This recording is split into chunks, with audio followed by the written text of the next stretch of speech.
This is ANN News Brief. Good afternoon. I'm Lucy Adeyemi. Protesters took to the streets on Wednesday in Khartoum, the Sudanese capital, in demonstration against a new United Nations mission for the country. The protesters gathered near army headquarters, accusing the government of bringing in those they call occupiers. Last week, the UN Security Council approved the Integrated Transition Assistance Mission in the Sudan, whose mandate is to support the country's passage to civilian rule. The demonstrators said they reject international intervention and are calling for the Prime Minister Abdallah Hamdok to step down. Protesters were dispersed by police tear gas. The Sudan is in a 3-year transition period. Civilians and the military reached a power-sharing deal last year after long-serving President Omar al-Bashir was ousted. Burundi has begun official mourning for President Pierre Nkurunziza on Wednesday, a day after he died from a heart attack at 55. His death came as a shock to the East African nation he had ruled for 15 years. Senior government officials, foreign ambassadors, and religious leaders lined up to sign a condolence book opened in his memory at the presidential palace. There was little public show of mourning on the streets, though. Nkurunziza's wife, Denise Bukome, was absent. She has been in Nairobi since mid-May for an undisclosed medical treatment, but she was reported to have returned to Burundi following her husband's death.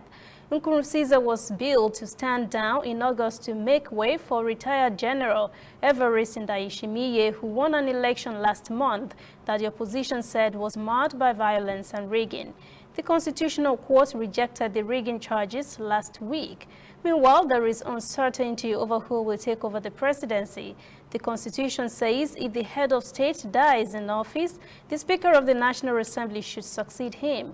The current head of the National Assembly is Pascal Nyambeda, and the president-elect, waiting in the wings for an August swearing-in, is Evariste Ndayishimiye. Stay with us, we'll be right back.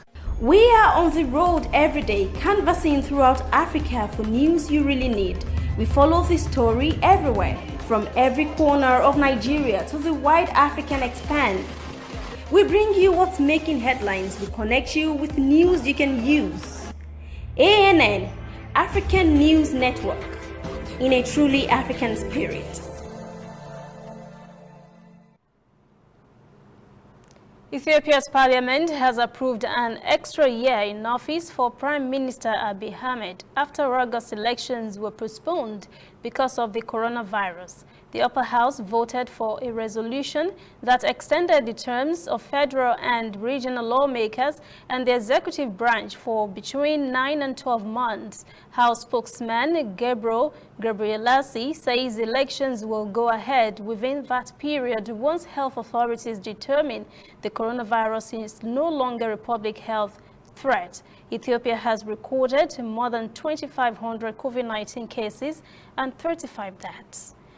That is the ANN News Brief at 1. For details on these and other breaking stories, visit our website, annafrica.news. Conversation continues on our social media platforms, Twitter, Instagram, and Facebook at ANN Africa TV. I'm Lucy Adeyemi.